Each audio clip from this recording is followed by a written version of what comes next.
দাদা গতকালকে আপনার বাড়িতে আপনার স্ত্রীর হাতে একটা নোটিশ দেওয়া হয়েছে। কোনো নোটিশ পাইনি।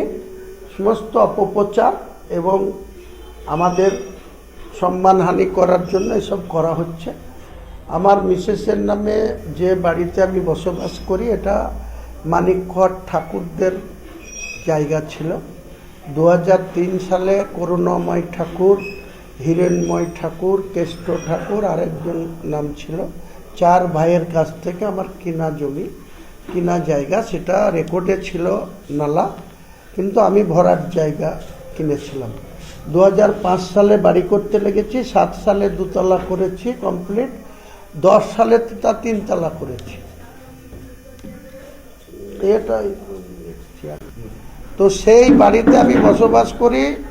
এখন তৃণমূলের গলার কাটা হয়েছে হুমায়ুন কবির গোটা পশ্চিম বাংলা জুড়ে, তাই তারা আর কোনো কিছু করতে পারছে না।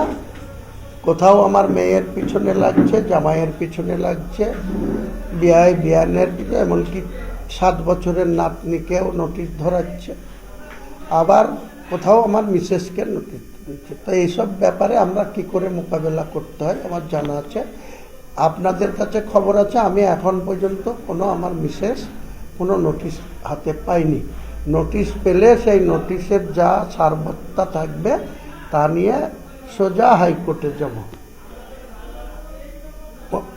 23 বছর আগে বাড়ি করেছি বা 18 বছর আগে বাড়ি করেছি, সেই বাড়ি নিয়ে এখন মমতা ব্যানার্জির ল্যান্ড মিনিস্টার আর সেই দপ্তরের ল্যান্ড অফিসাররা আমার মিসেসকে নোটিশ করবে, এটা আমার মানুষের কাছে আমার সম্মানহানি করার উদ্দেশ্য নিয়েই আইপ্যাকের বুদ্ধিতে রাজ্য সরকারের অফিসাররা এসব করছে। এসব মোকাবেলা করা হুমায়ুন কবিরের নস্যি।